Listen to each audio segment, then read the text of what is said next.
Damn,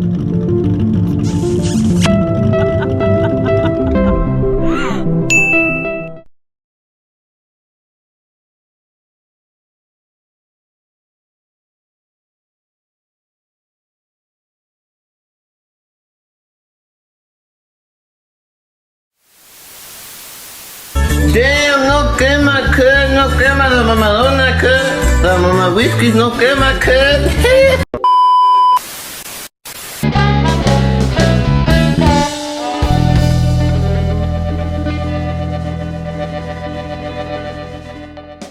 Hey guys, Corona here. So I want to talk about my 1987 Chevy Silverado. Now, this truck is special because it's the last of the square bodies, but one thing you need to know is the type of people that drive these square bodies.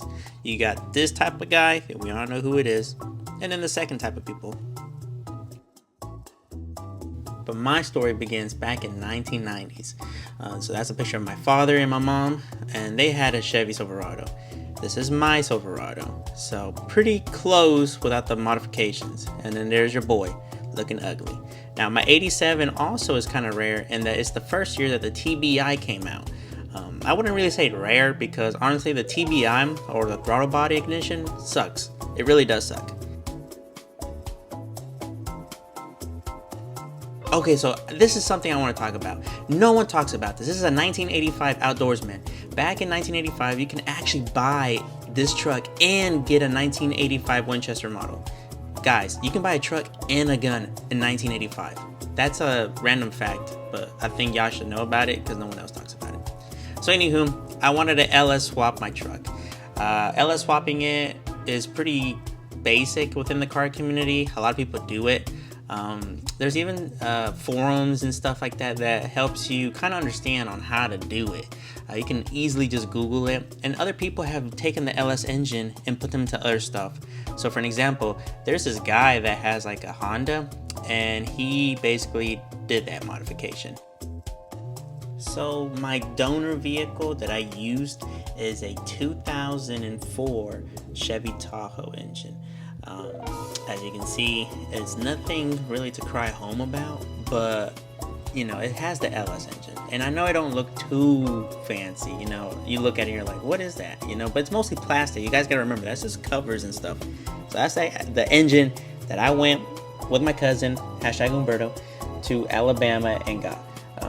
As you can see, there's me, you know, proudly next to the engine. Now, I was pretty confident because I built engines before, so this shouldn't be bad, right?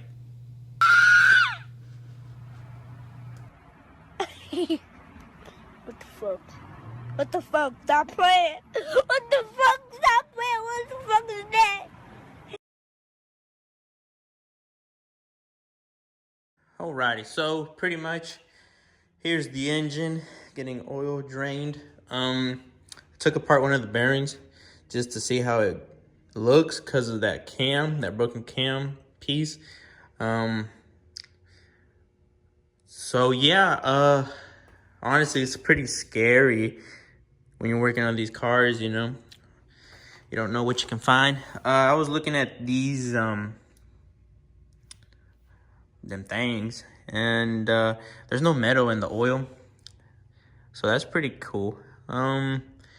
So yeah, just needs to be cleaned up, sanded and painted, but heads gotta go. I gotta take off the heads, change them head gaskets. Is better to be safe than sorry, and remove the cam. But I don't know what cam to use, to be honest. I don't know whether to just go with an OEM cam, you know, just a regular 5.3, stick it in it, or just go with one of them BTRs, stage 2 cams, and just get new springs while at it. But I really don't know. So by the next shot you see, I'll probably already have the cam decided. So this is just gonna be a multiple part thing. So yeah.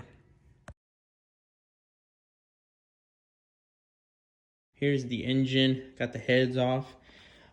This is a pretty good technique if you want to, because you want to keep track of, you know, every push rod, rocker. You know, you gotta, if you're gonna reuse them, you gotta put them exactly where they go on the head. I have it here, passenger, and then driver side, the front of the block, and the back of the block. It's, you know, so here's all the push rods. They're in correct order. The heads.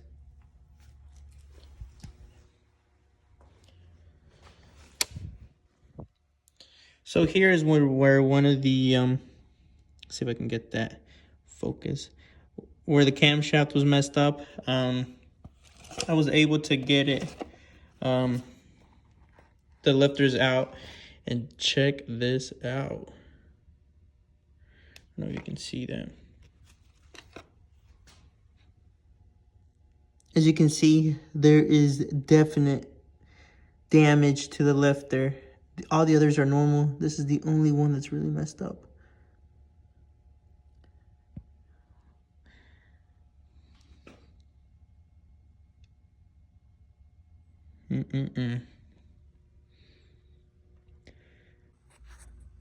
Okay, here are my heads. How they look.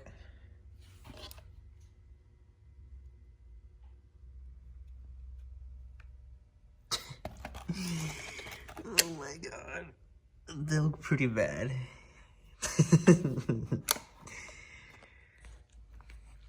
These are 862 heads.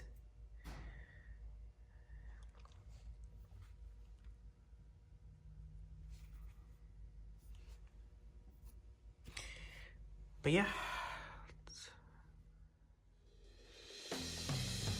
Now it came down to the parts that I needed. So I bought a Dakota digital gauge, which was like $1,400, and then the Holley EFI was like another $1,500. And I did the shaved intake modification, which I don't really recommend doing it. I just thought I could do it because it looked cool. And again, this is how the intake looked before, you know? So that's what it looked like. This is what it looked like now. The fuck, man? What the fuck, man? Yeah, so basically, not a good idea. Now, the, what you call them? The head covers, yeah. Super nasty. Had to re-clean them up, use a bunch of products. Probably got skin cancer at this point.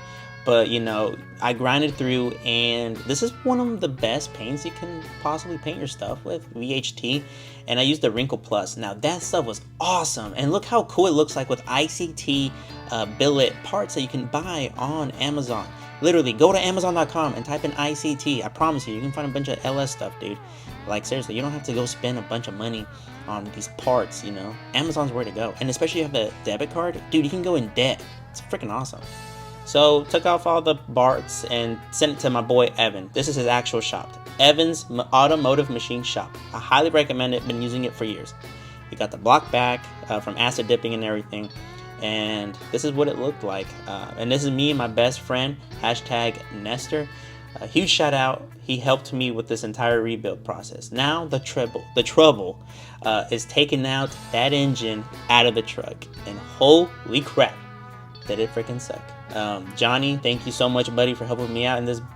And this is basically all the stuff that I had all laid out for the truck. Overall, man, I mean, it's freaking awesome.